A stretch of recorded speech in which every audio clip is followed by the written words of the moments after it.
The Tokyo Goon has been away. He's alive, but the been away. But anyways, don't worry about it because I'm back with another one. Okay, today we got Parasyte, and god damn it, this was crazy. Okay, let's just get straight into it. All right, it starts with a boy named Shinichi. My taking a nap, catching some good Z's, when all of a sudden some crazy looking green goddamn parasitic bug looking joint. I don't know what to call this. Was it a worm? Was it a caterpillar? Caterpillar? Shit. I don't know. You tell me. But anyways, the shit tries to go up in the cousin's nose. He sneezed that joint out. So then it crawls into his hand, tries to crawl up his arm. Tell me why Shinichi grabs his headphones, wired headphones by the way.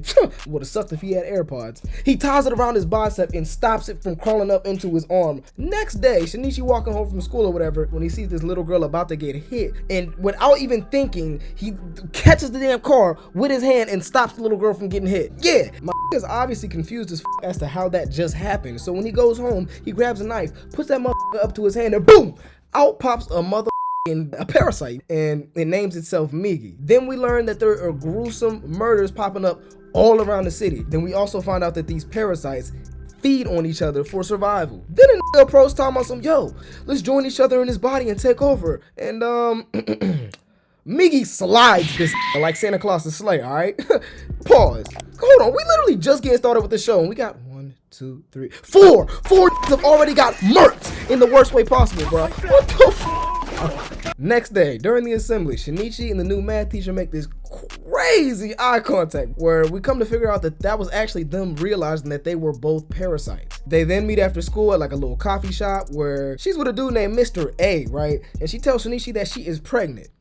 Man, listen to this. She talking about some, oh, I was curious to see if parasites could get pregnant in human bodies. Man, stop the f***ing cap. Stop capping. You know you want to be a little thought. You know you want to be a little hoe. You know you just want to get some, you know what I'm saying, some of that. What do you mean by exactly. That? Anyways, then the next day out of nowhere, this Mr. A gonna pop up in the school and start slaughtering motherfuckers. Bro, this jump was so hectic. This man Migi was talking about some, oh, Shinichi, yeah, we can just use the students as shields and destroy him while he's not ready. Hold up, y'all. Oh my gosh, this Biggie is savage as bruh. I mean, could you imagine what that would have looked like? Him grabbing these students, picking them up and walking them. Okay, anyway. Obviously, Shinichi's like, nah, we cannot do that. So they pop up on Mr. A, start boxing. These damn strikes was so fast that I could barely keep up with them. These crazy ass blades was like ching ching ching like a motherfucking sword fight.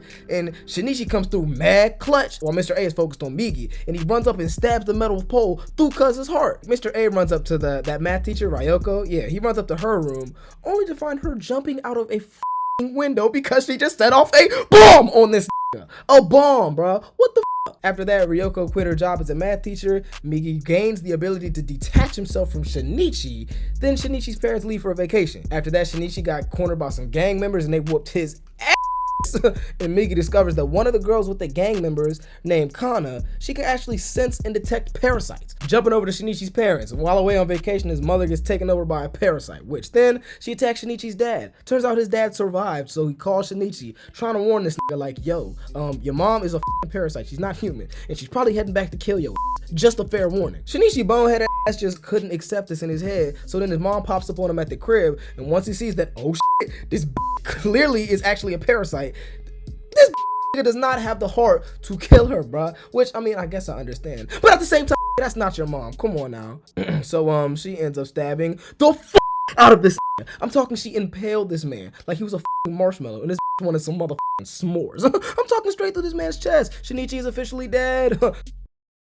You thought this nigga Shinichi was dead. Come on now. Migi actually ends up surviving, and he goes inside of Shinichi's body and patches up the wound, and it heals. Ends up saving Shinichi's life. Everybody's happy. We're lit. Once he regains consciousness, Shinichi then finds out that his dad is in the hospital, and because of that and the fact that he just almost got, no, not almost, he did just get sent to the gulag, he's trying to get it back in blood. Shinichi's staying at a nearby hotel, and Migi explains to him that after the body repairs he just did to him, he has to go to sleep sometimes, which whenever Migi sleep, he can't get woke up until his rest is over, which creates a bit of a problem if you couldn't tell. Shinichi senses a parasite, so he goes to get him. Turns out it's a dude who had a parasite, but the parasite didn't take over his brain. The parasite took over the mouth.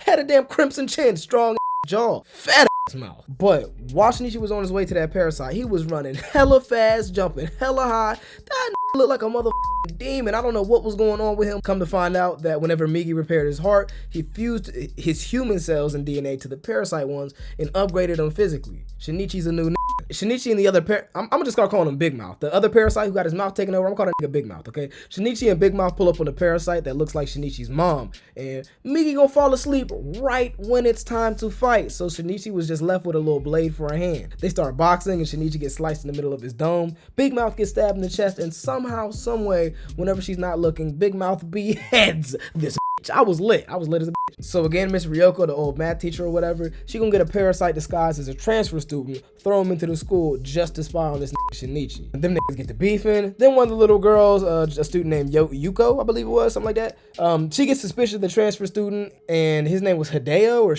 something like that. Bro, I'm so shitty with these names. I'm gonna have it in the video somewhere. It's gonna be in text. But anyway, this man gets cracked in his motherfucking dome with a baseball. Bruh, the ball literally went through this man's head, put a hole in his shit. This man didn't even move a muscle.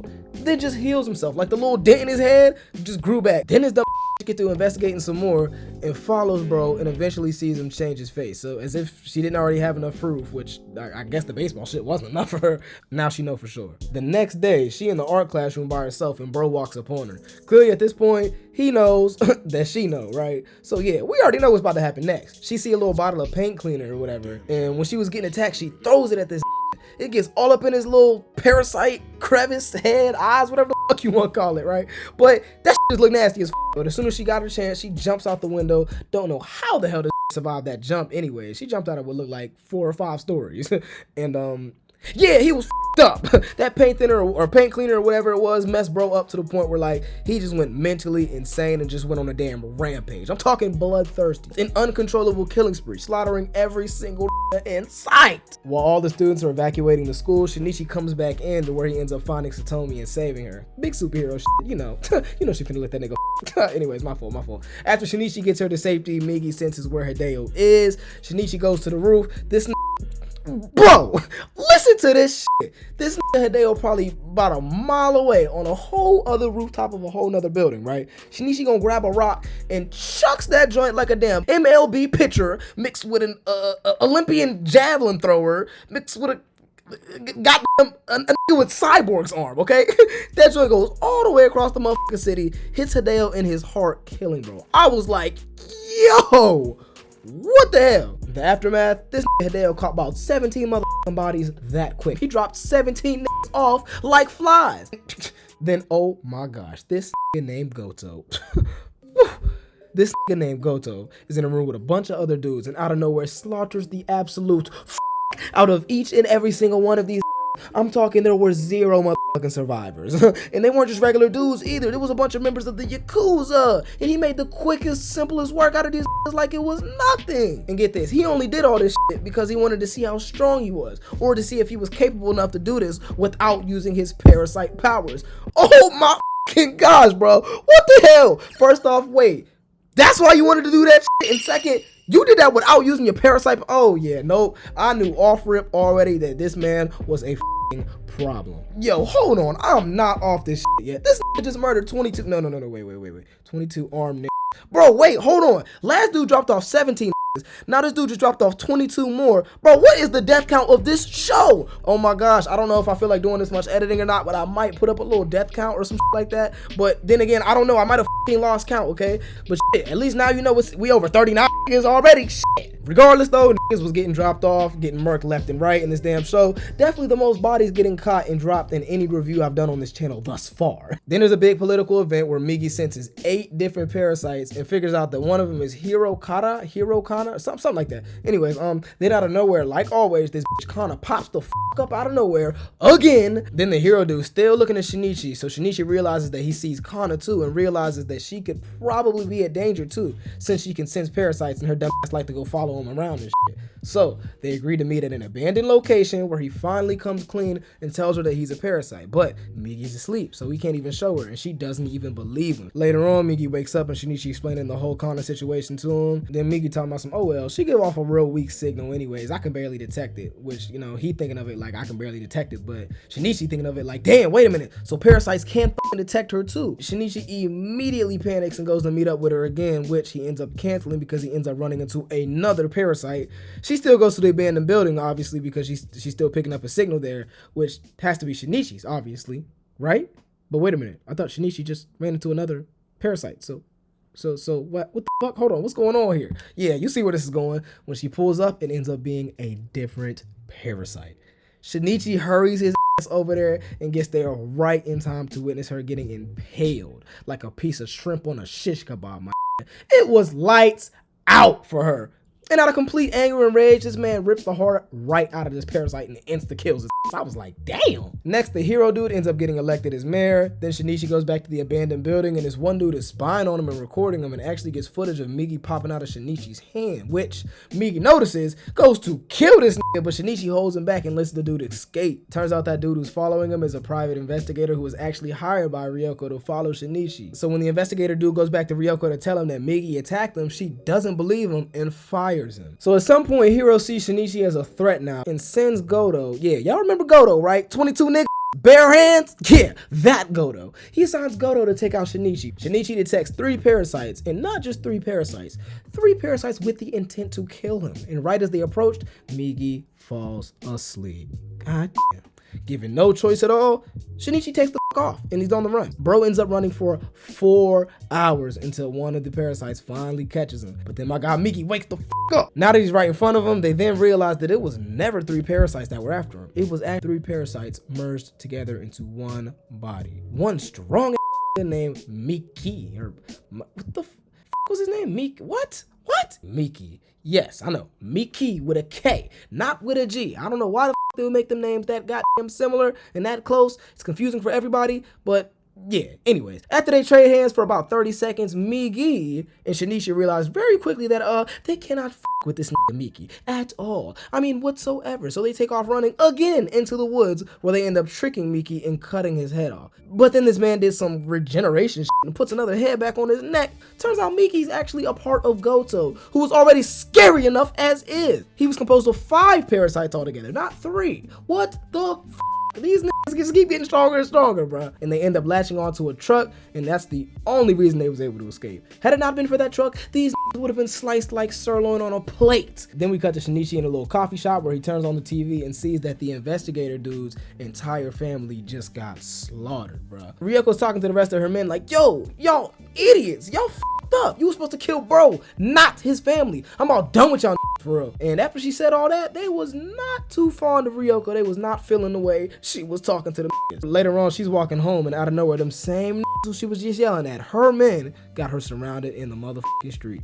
Bro, this bro, tell me why this like breaks 2 little pieces of herself off and shoots herself into the first 2 eliminating them. Then finesses the out of other dude. She literally outsmarted him and ends up chopping his up too. I was like, whoa, Ryoko, I know you had it like that too, okay? God, I'm done sleeping on anybody in this show. I'm done. After she just murked all them, she goes home, only to find her son is missing, but there was a note. Turns out the investigator dude kidnapped her son and says that she gotta meet him in the park to get her son back. She calls Shinichi and tells him to come to the park too and takes off out the door. She then gets to the park and sees this crazy motherfucker holding the baby over top of a ledge or a bridge or something like that, about to throw it off, and without hesitation stabs him, obviously killing him, and catches the baby. So after investigator dude got stabbed, he fell over the top of the ledge and one of the detectives ran to him, and before he died, he said that it was Ryoko who did it, so now they know. Ryoko then comes face to face with Shinichi in the middle of the park. Then the detectives come around the corner and see them literally don't waste no time at all, pull out their guns and start blasting her in her back. Like, didn't care about that baby at all. Or Shinichi for that matter. Hold on, they definitely could have clapped Shinichi too. She's just eating every single one of these bullets, like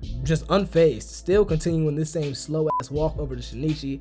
And as this is happening, once she finally reaches him, she hands her the baby and she falls and dies. The government's finally like, okay, enough is enough. Let's come up with a plan to kill these damn things. Don't know why they just now doing doing this shit, but yes. So they get like a SWAT team together and go down to town hall because they're pretty sure that's where a lot of parasites will be. And they start evacuating buildings and start scanning people as they walked out. They peep one inside of this girl and instantly blast his through her heart with a damn tack shotgun. Hirokawa and the other parasites in this little crowd peeped what's going on, and out of panic, they tried to take the off and got shot too. But some of the stray bullets ended up hitting the truck and damaging the technology they were using to detect the parasites. So after that, they were no longer able to see them. And the nigga in charge of the SWAT team was like, fuck this, I don't care. He walked inside the building and just starts blasting innocent people. I was like, yo! Which, in the mix of that, the parasites ended up slipping away. Now the SWAT team is going through the whole building eliminating parasites, now with orders to shoot anything and everything in sight because they need to prioritize eliminating the parasites over human lives. Type of crazy shit is that? Anyways, they finally reached a room where they go and see this Goto. Aw, shit. Here we go again. So with the strong shotguns they had, they all shot him at once, but of course, Goto being Goto, tell me why this man got hit with all them damn bullets. Took a damn deep breath and shot every single one of the pellets back out, killing every single one of the SWAT team members, bro. Yo, all at once. Certified body catcher. Hashtag CBC in the comments, please. Another unit of the SWAT team. Sorry if my voice is sounding crazy, but I'm not sitting here screaming into my damn computer right now. Another unit of the SWAT team breaks into what looks like a damn courtroom. And Hirokawa was in there just waiting for him. He starts blabbing on about how parasites are supposed to be here and humans are the one tainting the planet. And then as expected, they all open fire on this. But as not expected, this man drops down dead. I was like, yo, what the heck? I thought this man was stronger than that. But then after that, we realized that he was never a parasite in the first place. This man was a human leading these parasites. Bruh. Then, guess who? Goto pops back in and demolishes the whole squadron that was in that room, bruh. His body count gotta be over 100 at this point. Y'all let me know, bruh. Hey, bruh. Then the last little bit of the squad caught up to Goto. Don't know why the hell they would try to do that because, I mean, you know what he did to them niggas. Then after they witnessed that, the very last of them, they all retreated to the roof where, I mean, again, could have guessed this too, but he catches them and sends some niggas up too. Yo, Goto is a fucking menace, bro. Goto is definitely next level. Then Goto drops down to the street where he actually ends up running into Shinichi. And at this point, I'm not gonna lie, I thought it was over with for Shinichi, bro. I definitely thought that the show was about to end right here. I thought the story was over. Like, I know he's the main character and all, but I'm sorry, there's no type of plot armor that's gonna stop Goto from winning this goddamn battle right now. But this man Goto says to Shinichi, I'm gonna kill you before I leave this town, just so you know. Then takes off because he was tired. Bro, maybe Shinichi does have a chance to beat him after all. I thought bro was just invincible, indestructible, but this man just turned down an opportunity to destroy his target because he was tired? Actually, let me stop. Like, this man did not just catch 178 bodies in a matter of like 30 seconds. Completely understandable. Goto, go get your rest, fool. After that, Shinichi started going crazy. Bro got the tweaking. Like, every single person he's seen appeared to be Goto until baby girl comes through and hugs him, which he finally ends up taking her back to the crib and hitting. Hold up. W's in the comments one time. W's in the comments for my boy Shinichi finally getting them cheeks, bro. He finally got them buns. Finally. Like, my nigga, I thought the whole show you was not finna hit. But he did, yo. Shout out to him for it, bro. Shout out to him. And, yeah, he was cool after that. Then Shinichi in the whip one day and Migi detects Goto coming after him. And, bro, what the absolute hell type of nut shit is this? Just when I thought it was over, these niggas drive a car off of a crazy cliff, dropping it on top of Goto's car to kill him, bro. Like, what the, yo, what type of Daredevil type stunt was this? But wait, hold the fuck up. Backtrack. How the fuck were they gonna get this car up there anyways? Yo, hold on. I know y'all see this shit. I know the fuck you cannot drive up Mount Kilimanjaro. Look like, bro. Man. So after all that, this man Goto still ain't dead. Why am I not even surprised? But they in the woods fighting now. Shinichi throws like a fire spear, and eventually they realize that this is just really that strong. So Migi separates from Shinichi to sacrifice himself in order for Shinichi to escape. During the flee, Shinichi runs into an old woman who ends up letting him stay, and later on that night, she hands him like a little axe or cleaver or something like that. On the way out, Shinichi makes his way into the woods where he actually finds Goto all curled up in a little ball sleeping. But this is his only way, his only chance to get a clean shot at him. He runs up on him, takes his shot at his weak spot, and right when it's about to land, Goto wakes up and cracks Shinichi into the trees. Like, god damn it, there is literally no winning with him. Shinichi getting his ass handed to him clearly because he doesn't even have the help of Migi now. And he grabs a little metal pipe and actually is able to stab Goto with it in his weak spot. That was pretty much all Shinichi had left, so it's time. Goto goes to put that finishing blow on him, and then boom, little Migi pops out and catches Goto's strike, which Migi ends up reuniting with the last little bit of himself that Goto absorbed earlier in the woods, and Migi is back to full strength in Shinichi's body. Now jumping back to when Shinichi stabbed Goto with that metal pipe just a second ago. Turns out that metal pipe actually came from toxic waste. So the toxins penetrated Goto's body, which caused the parasites within him to start going crazy. While all that was happening, Migi used that opportunity to finally get his chance to put the finishing blow on Goto. After killing Goto, a year passes by and all the killings and parasite sightings have completely stopped. Shinichi sleeps one night, and in his dream, it's Migi. He's got to say goodbye, so farewell. And when he wakes up, his hand is back to normal and Migi is nowhere to be found. Bruh, just when I thought it was all over, some from earlier who I didn't even care to mention in this goddamn review, he was so irrelevant in the story when I was watching the show. He not even a parasite or nothing like that, bruh. But he pops up and like abducts Satomi after Shinichi and her just go on a date. He take her to a rooftop, he got a knife to her throat, and he talking crazy like there's humans and then there's monsters. Then there's you who bridges the gap half and half right in the middle playing both sides. Talking about Shinichi being a parasite. Something along those lines, I don't know. Shinichi charges bro and he tried to throw her off the edge, which he reluctantly grabs her with his right hand. Come on now, let's be real. We all know that was Migi. And saves her. And that's basically how it ends, y'all. Great anime overall. Great anime. But oh my gosh, I didn't realize how many got dropped off along the way until I came back and made this video. Definitely follow me on Twitch, okay? It's in the description, and if you want to support, there's probably going to be a Patreon link down there too. And these videos are a lot harder to make than you think. If you guys do those two things for me, it'd be greatly appreciated. And if you want more content from me, that's definitely how you'll get it. So definitely go ahead and do that. But yeah, back to the outro, y'all. Peace. Love y'all.